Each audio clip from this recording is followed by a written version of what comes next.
So it's a great thing to have a bird table in your garden. Obviously you're going to attract all sorts of wildlife and all sorts of birds, but it's worth considering having a bird bath next to your bird table, because it's like a 5-star hotel. You know, you've got water there and they can have a little bird bath, a little wash and so on, and a drink. And also if you've got a table full of things like mealworms, multi-seeds, you know, sunflower seeds, that kind of thing, you're going to attract a lot of wildlife. Bruised apples, bruised pears, things like that, then I mean the thrushes absolutely love that, so that's worth putting out. Now there's a few interesting things about bird feeders and bird tables.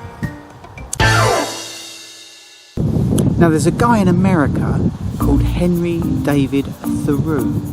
Now he's credited with being the first person to feed birds or have a bird table. Not really sure how that comes about, because I'm sure people have been feeding birds forever.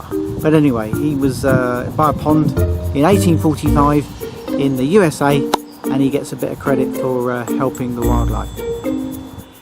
But it wasn't really until 1926 when the first commercially produced bird feeder hit the market. So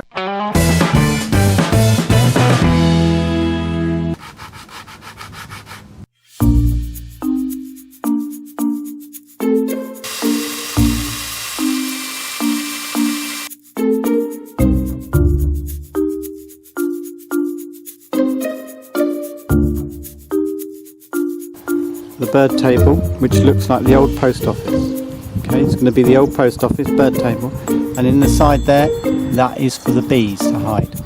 So it's a bird table, but the bees have got a bit as well.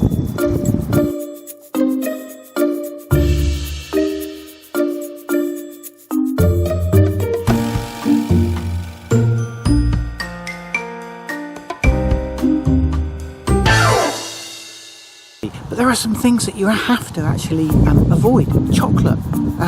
I know, who puts chocolate on a bird feeder? I don't know. But it can be toxic. And there's other things. Salt's not good for them. There's certain fats aren't good for them. So it is like doing a little bit of homework, really.